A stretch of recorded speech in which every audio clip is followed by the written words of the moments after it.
Thank you, Mr. President. I really had intended not to say anything. I've been as quiet as I could be. I started this session by saying a society grows great when old men plant trees whose shade they know they'll never set in. I heard one of our senators say when we started 13 days ago that leaders lead. And I appreciate the eloquent words of the senator from Morgan. They were very eloquent, and there's truth in what he said.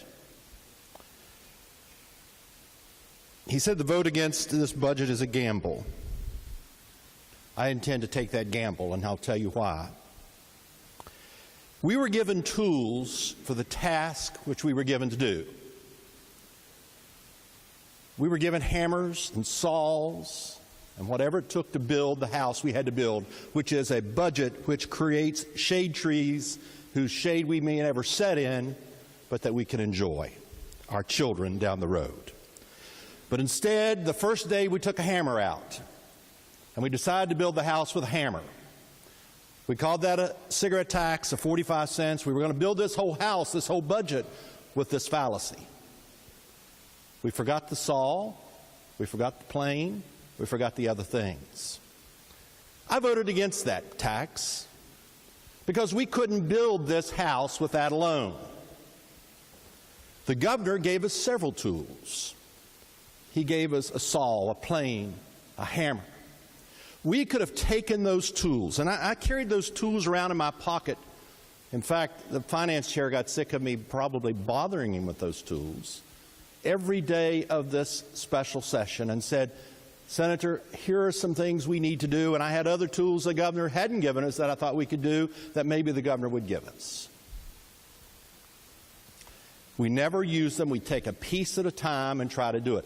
I listened to a song on the way down here, and again, be thankful I don't sing it to you, but it was Johnny Cash's One Piece at a Time. It was about building a car, and it took him 20 years to build it, one piece at a time.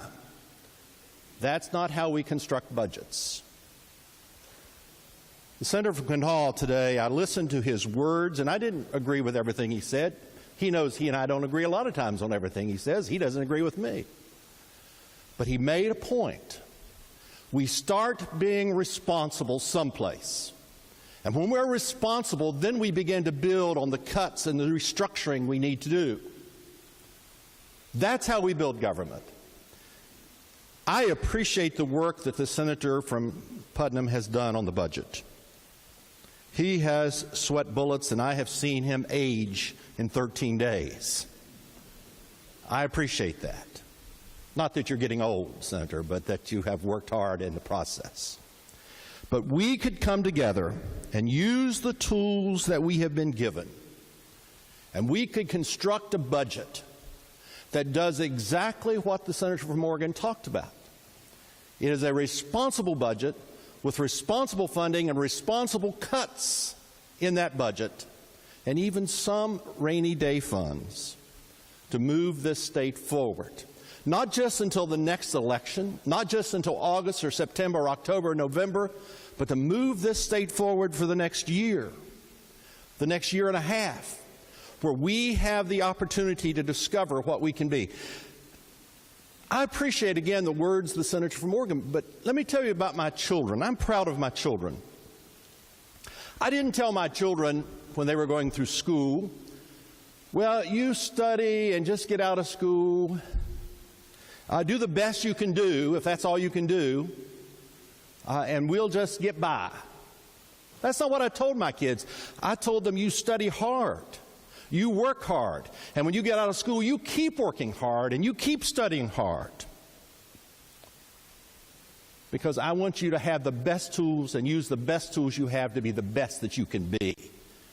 As the state of West Virginia, I'm sick of us saying, let's just get this done and get out of town and let's do the best we can and let's try to protect ourselves here. I think we do need to do that, but we better use the best we have been given. I cannot be as eloquent as the speaker from the senator from Oregon, and don't intend to be. The point is, if we don't use what we've been given, if we don't take the skills and the knowledge that we know we have to use, And if we don't struggle among ourselves and argue among ourselves, but yet come together with compromises for the best of the state, not just what we can do, but the best of the state, then we truly have wasted 13 days. I think every one of us in this body knows and wants, I hope, the best we can be. We all know with a wink and nod that this is probably going to get vetoed.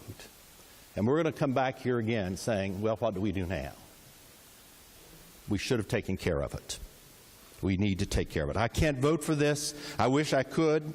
There are good things and bad things. I wish I could do it. But I cannot do it because we have not done the job.